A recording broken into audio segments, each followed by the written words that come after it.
about whether the U.S. economy was facing recession. This type of unprecedented action here in the United States, we're just not clear what kind of impact this will have on consumer confidence at a very fragile time. We'll have to wait some days before that is evident. We will not have stocks trading in the U.S. tomorrow. We also understand that Instinet is not trading U.S. stocks in Europe until we're able to come out of this. One of the big focuses when we are up and running again, of course, will be the insurers, as is often the case here, with so much damage and loss of life. There are two areas really of insurance that are going to be covered, which is liability and property. And some of the last time, you know, it's eerie. We have been through this before at the World Trade Center. Many of the people coming out saying this is round two for them, and hopefully the last time out, insurers paid $510 million in damages in the wake of the 1993 World Trade Center bombing. They're a big focus. I know that they're suffering losses abroad in both Asia and Europe in terms of insurers. Some of the companies last time that were affected: American International, Hartford Services, Cigna, which sold its U.S. property insurance to the Bermuda insurer ACE, and Lloyd's of London. Of course, we do not know if they are the companies that will again be facing liabilities on this side. We have had a statement from Chubb already, but we are going to have to wait until we can sift through them. You know, as I said, a lot of these companies at least have some satellite offices, even if they're not these insurance companies. Others that are involved in life have satellite companies down there. We understand that Paul O'Neill, the Treasury Secretary, is making his way back to the U.S. Obviously, as Richard mentioned, the Fed has come out and said they will provide the liquidity needed to keep the markets moving. So still a sense of shock here, but hopefully things will slowly get back to business. I also should mention that a lot of employers will keep their people home tomorrow and not bring them into Manhattan. So we're going to slowly grind forward here. Liz? Actually, I think we're going to Jonathan Mann, perhaps. Jonathan? Maggie Lake, thanks very much.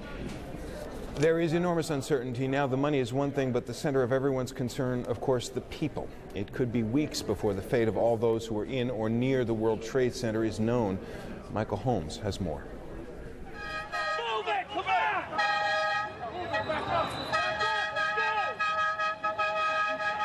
Even in the chaos of the aftermath, it was clear the casualty list would be obscenely long. You don't want to know. You don't want to know.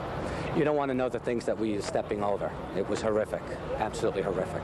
Survivors, the walking wounded, and those who were just passing by the World Trade Center, ghost-like, covered in dust and ash and disbelief. If you go over by there, you can see the people jumping out the window. They're jumping out the window right now. Oh, my God. Everybody was on top of each other trying to come down, and then somebody finally calmed the crowd down to get them to come down the stairs in an orderly fashion and get them out of the building. The dust was everywhere, blanketing entire city blocks, an eerie war zone scene, stunned survivors being guided to buses or simply walking silently away from the scene. Emergency workers did their jobs. Why don't we just set this up as a little mobile hospital unit right here, okay? Witnesses spoke of how eerily calm the survivors, even the injured, appeared to be. People ran, but there was little hysteria. The buildings housed thousands of workers. Thousands more visited each day. It will be days, maybe weeks, before the number of dead is known. It could be in the thousands. It all depends on how many of those 10,000 workers managed to evacuate before the buildings collapsed. The injured are easier to count, and they too number in the thousands. There are 170 hospitals in the New York area, and all were on maximum alert, many swamped with casualties. Injuries ranging from shock and asthma attacks brought on by that dust, through to broken bones and severe head injuries. And then there were the burns. Hundreds of people burned from head to toe, said one doctor. Here, another on what he saw. There was one, a burn patient. I mean, it's very difficult to see burn patients. They're charred. They're charred. Their skin is coming off. They're in tremendous pain, and you know, it's tremendous suffering. Officials were worried about blood supplies, but as soon as that became known, hundreds of New Yorkers lined up to donate, as did Americans across the country, jamming donation centres. Disaster relief agencies working with the military to transport thousands of pints of blood to New York City and to Washington, where survivors of the Pentagon attack were also in need. Among the dead and injured in New York, hundreds of firefighters, rescue workers, police officers, people who'd gone to the scene after the first plane crashed into the Twin Towers to help the injured and evacuate the survivors. They were inside when the buildings collapsed. And at last count, more than half of the 400 firefighters who went to the scene never reported back. Michael Holmes, CNN. Assuming they got any sleep overnight, Americans will be waking up this day to headlines that will probably still seem very unreal. In some ways, this might be seen as the day the 21st century really began for the American people. Back now to New York, and once again, our Garrick Utley. Well, really, it's speaking of headlines, we've just got the first edition of one New York newspaper. It's the New York Post. As you can see here, act of war is on the front page. Get it right there.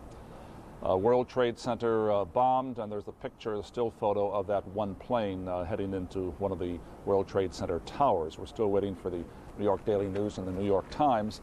They're having trouble getting their papers in, as the Post did, from across the rivers where the printing plants are located, because the bridges and the tunnels have been closed. Today we see many of these images, and yet things that were not captured on videotape can also be very telling and very important. For example, early this evening I experienced two or three things. The skies were quiet over Manhattan after the explosions occurred, because air traffic, of course, had been grounded. Until about 7 o'clock this evening, and suddenly I was outside and I heard a noise, a strange noise. It was a U.S. Air Force fighter plane flying over Manhattan. One fighter, rather high, streaking across this city. Never heard that before here. A few minutes later, trying to get transportation. There are no taxis in town, very few buses or subways running. At the edge of Central Park, where tourists love to come, there is one of those horse-drawn carriages, the hansom cabs. Just one, a horse, the carriage, and its rider, its driver, looking for fares, alone in an empty street at Central Park South. But there were no customers out on the streets this evening. Finally, you find a bus, get on a New York City bus, and guess what? No charge. Everybody rides free these days and these nights in Manhattan. Those are some of the little things that aren't recorded on videotape, and here now are some of the pictures we've really been seeing over these past several hours. Let's go to them once again. We saw this extraordinary sight, the exodus. We really can't call it anything more than that. People leaving Manhattan this afternoon. Maybe you've seen these scenes before. In lower Manhattan, the Brooklyn Bridge, famous to so many people. Just look at that. And look how orderly everyone is. Concern, anxiety, certainly, but order. No panic here. Amazing in view of what had just happened a few minutes before, after the planes struck the building. It comes down. Only 31 years old, the World Trade Center towers, and down they came. Down they came after the fire in the towers reached 1,500 or 1,600 degrees or even more. That melted the steel. As it melted the steel, shell or frame, the floors collapsed, each on the other, and down they came into rubble.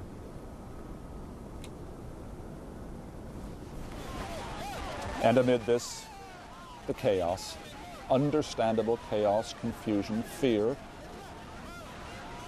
fleeing, the pure, basic human instinct of self-preservation. And yet, even in these scenes, again and again, the reports of how many individuals helped each other, helped pull them along, their friends, their colleagues. And tonight, the rescue efforts continue. Heavy machinery as well as floodlights, runoff portable generators have been brought in.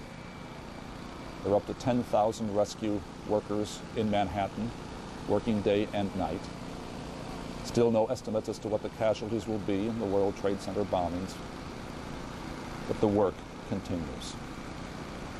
It has only begun. Which also raises another question, a question that New Yorkers will be asking as they get up this morning, and perhaps people across the nation will be asking too.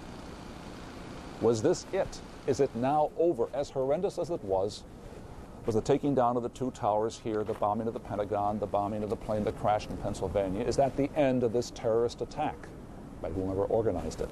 Or could there be more attacks? We don't know. We don't want to raise any undue concern. But the fact that New York City security officials and federal officials, security officials, are saying keep the bridges and the tunnels closed tomorrow, keep the airports closed, keep the planes grounded, means they are obviously very concerned that there may still be another attack out there, some terrorist out there. Earlier this evening, bomb squads could be seen racing through the city, checking out every suspicious vehicle. They don't know, the security people, we don't know. And of course, we'll never know until it happens again if it does. Ralitza? Garrick, certainly there is a massive loss of a sense of security that Americans will have after this event. Certainly, there's no question about this. This is, as has been said many times today, the single most traumatic direct attack on American territory and lives since December 7th, 1941. And this, too, will be a day that will last much for many, many years in infamy. And yet, I think Americans are not totally surprised by this. Shocked, yes. Surprised, no. We understand the world today. We understand the dangers. We see what happens in the Middle East. We understand the terrorists in Afghanistan and elsewhere in this world. We see it via satellite all the time. We see it in the news. And so this scene is a reminder that, yes, it could happen again. It is, as somebody also observed, looking at these documents, these memos, these expense accounts, the letters that floated down from the World Trade Center towers. Whatever the high-tech age has brought us, we are not yet a paperless society. Garrick. So much invested in those papers and those lives and in those jobs. Yes, Ralitza. Garrick, thank you very much. Back to you. Many nations around the world are more familiar with terrorism than the United States had been, but still the reaction elsewhere has been enormous shock. CNN's Christian Amanpour joins us from London. Christian? Jonathan, indeed, the day after, the sense of shock and naked fear is growing, not diminishing. Here, the normally staid British newspapers, the broadsheets, are using headlines like Doomsday America. The cerebral Financial Times has got a massive front page which says assault on America. And even the Figaro in France saying the new war. The sense here is that this is an act of unparalleled barbarism. It is not just the biggest single act of terrorism on U.S. soil, but according to everybody I've asked, this is the single biggest recorded act of terrorism in our memory. We can't think of anywhere that something like this has happened, as far as we can see, way back even in 50 years. The British cabinet is meeting in emergency security session today. The Prime Minister has gathered his Home Secretary, otherwise known as the Interior Minister, his Foreign and Defence Secretaries. They have issued statements, certainly last night, the British Prime Minister saying that all democracies and all the world must now unite, not only to defeat, but to eradicate this act of barbarism and these kinds of movements that create this kind of upheaval and disaster and calamity. The French President Jacques Chirac called this an attack on freedom itself. The German Chancellor Gerhard Schroeder called it an attack on the entire civilized world. Presidents across Europe, from Russia to Italy to France to Germany, are all saying that the world, the democracies, must stand firm, not only offering moral support and sympathy to the United States, but a new resolve to combat this kind of naked aggression, they're saying. In the Arab world, all the moderate Arab leaders, most of whom are allies of the United States, have condemned this. Even Libya, which has its history of antagonism with the United States, has condemned this attack and has sent sympathy to the United States. The only country not doing so is Iraq, which, as we know, is in current state of ongoing war with the United States and, in fact, the United Kingdom. Here in Britain, there has been heightened security, not only at the airports where I flew in today, where there are policemen with submachine guns at the entrances to the airport. There are no planes allowed to fly over central London, but also in other areas of government buildings, there is a heightened state of alert, as there are in many other capitals. It is increasingly jittery. We've heard stories and reports of hoaxes hoaxes, fake bomb alerts, people being told they had to evacuate a building in Frankfurt only to discover that this, in fact, was not a real attack. And indeed, Downing Street, the Prime Minister's residence here in Britain, was evacuated of all the journalists shortly before their national security meeting, and no reason was given for that. But a state of shock settling in here and around the world, Jonathan. Christian Amanpour, thanks very much. Relita? Now, for more in the mood in Paris, we're joined by Jim Bitterman. Jim. Yes, Relita, good morning. The news here has been dominated, of course, by the attack this morning. One of France's leading commentators said that we are entering a new world here this morning, a world which will be dominated between the conflict, will be dominated by the conflict between radical Islam and the West. And he said that September 11th will mark a pivotal date between the before and after that conflict. Afterwards, of course, there was swift reaction on the streets here in Paris. Within hours of the attack in New York, the American embassy in Paris was closed and evacuated. The employees told to go home. It remains closed this morning, and there's no sign of when it might open again. At American institutions around town, there is much tighter security this morning. Most remain open. But American flags have been withdrawn from outside the buildings in case anyone should want to try another attack. At the American Cathedral, a service is scheduled for later on today. Sont une épouvantable tragédie. President Jacques Chirac went on television last night to call the American attacks a terrible tragedy. And he ordered a top security alert, which will mobilize thousands of French troops and put them on the streets of Paris. But so far this morning, there is little sign of any military activity, and it's not clear that there has been any specific threat to the country. Nonetheless, French on the street this morning were nervous about what happened in New York and feeling very vulnerable, even here. Oh, we don't feel in security nowhere now. You don't feel secure anywhere? Nobody is safe in his own country, and this is awful, I think. There's a special meeting of France's anti-terrorism committee going on right now. Once again, the Interior Minister has emphasized that there is no specific threat against France. One leading newspaper here, as many have, compared the attack in New York to Pearl Harbor, but it took it one step further, saying that, like the attack on Pearl Harbor, perhaps the attack on New York will bring the United States out of its isolationism. Relita?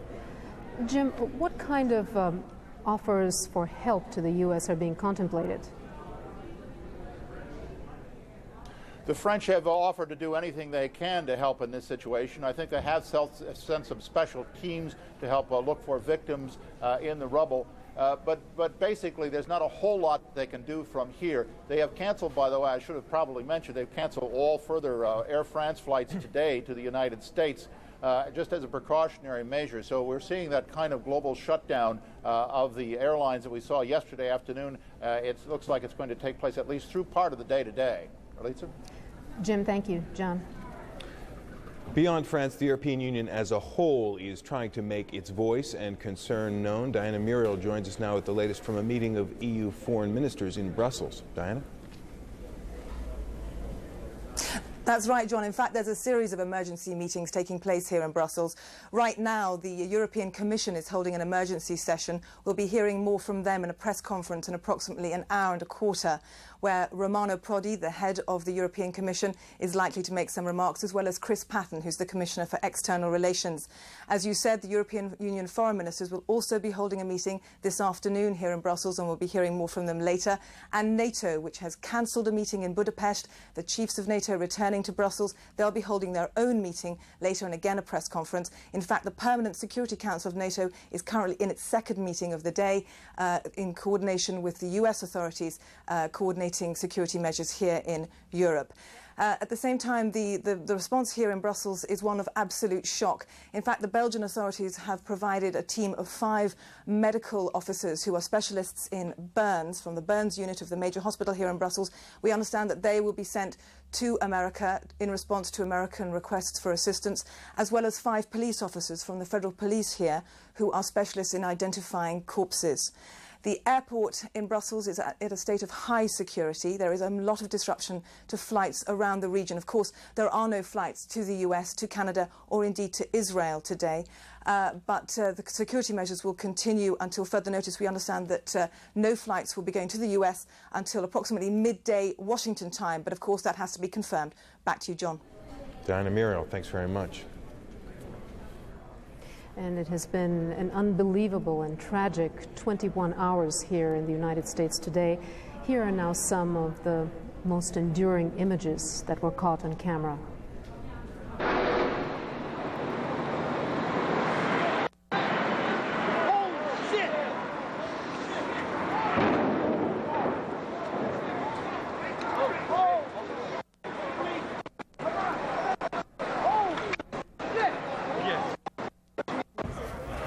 This just in, you are looking at obviously a very disturbing live shot there. That is the World Trade Center, and we have unconfirmed reports this morning that a plane has crashed into one of the towers of the World Trade Center. The plane was coming in. I noticed it a second before it hit the building.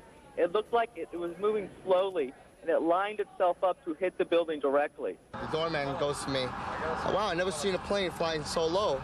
And we looked out at it, all of a sudden, boom, it seemed like it wasn't even real.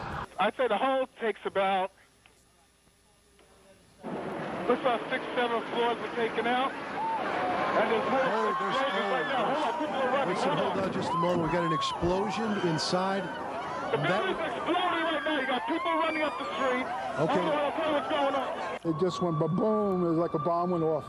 And it was like holy hell coming down them stairs. And then when we finally got to the bottom, they were coming out on the mezzanine level there, and then another explosion came right from it, just everything went flying right in front of me. Everything just went boom. There's a huge crowd, I'd say about hundreds of people on the streets that come from south to north. I've been really thousands of people that have been running from inside these buildings. You know, it's a very heavily trafficked area in downtown, the World Trade Center. Many of them were inside the building when they felt the explosion.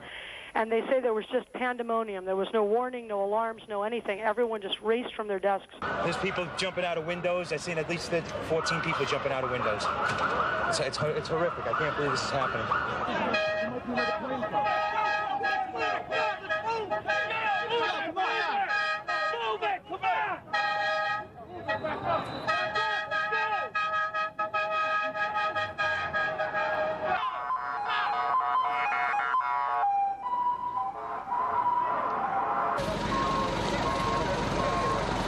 They started slowly evacuating the White House about 30 minutes ago, and then in the last 5 minutes, people have come running out of the White House and the old Executive Office building. Today, we've had a national tragedy. 2 airplanes have crashed into the World Trade Center in an apparent terrorist attack on our country. I have spoken to the Vice President, to the Governor of New York, to the Director of the FBI, and have ordered that the full resources of the federal government go to help the victims and their families, and to conduct a full-scale investigation to hunt down and to find those folks who committed this act. Terrorism against our nation will not stand. And now, if you join me in a moment of silence.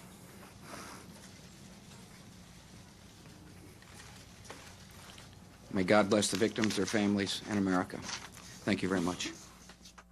Well, arriving at the Pentagon a short time ago, there was a huge plume of smoke which continues to rise from the west side of the Pentagon.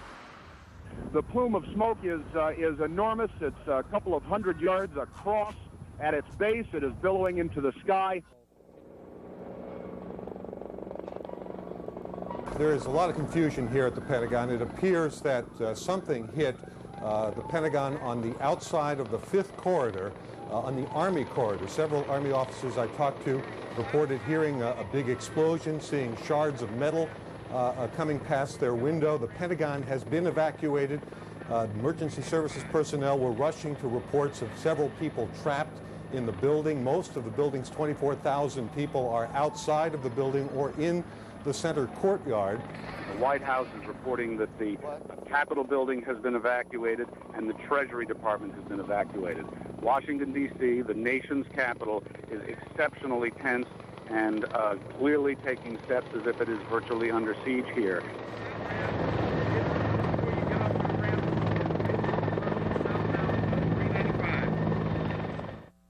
There has just been a huge explosion. We can see a billowing smoke rising, and I'll tell you that I can't see that second tower, but there was a cascade of sparks and fire, and now it looks almost like a mushroom cloud explosion, this huge billowing smoke in the second tower.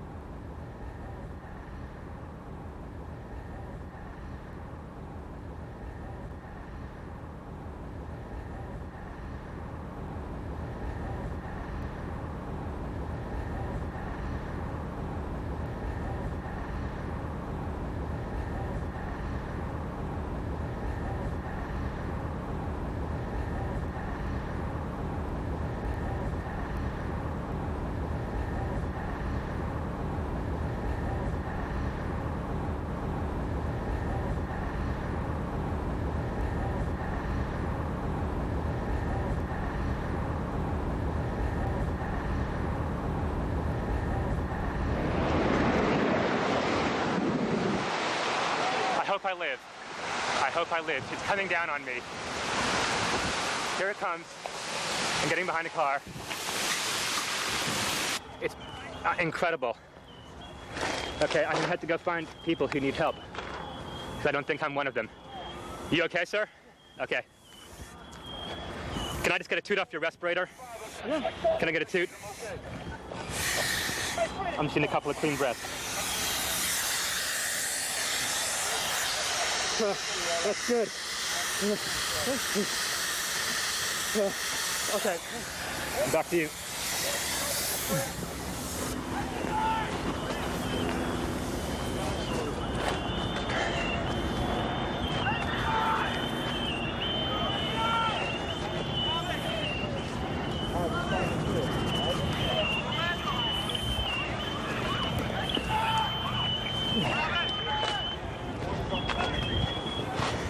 This is the car I hid behind. It saved my life.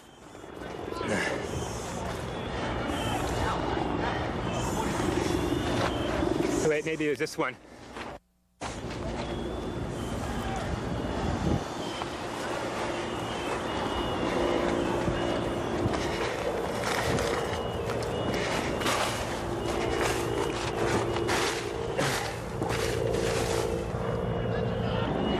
There's all these noises. I don't know what it is. They say someone needs help. Yeah, Mike! Mike! Mike, come over here! Yeah! Anybody need a doctor? Where are you? Don't have oxygen.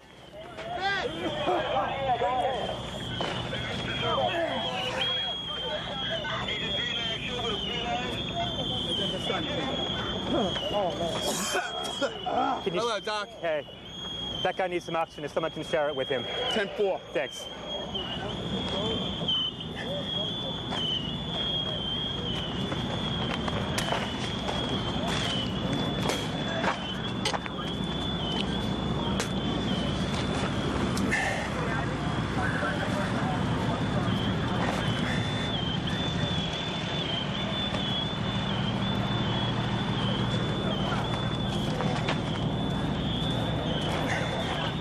They told me just to wait here at this semi-staging area.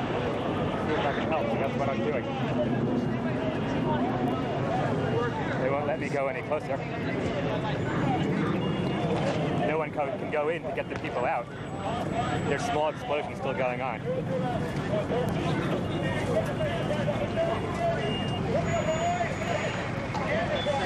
So far, I've just seen some people who needed oxygen from the dust. No one trauma.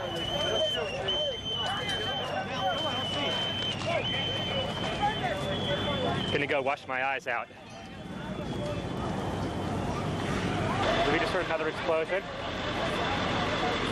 They're handing out gloves and masks. The consensus is it's too unsafe to go in there. You know what? Why don't we just set this up as a little mobile hospital unit right here, okay?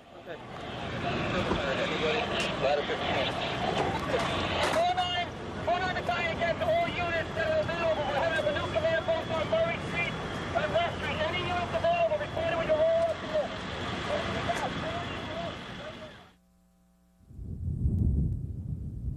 We have a report now that a large plane crashed this morning north of the Somerset County Airport, which is in western Pennsylvania, not too terribly far from Pittsburgh, about 80 miles or so.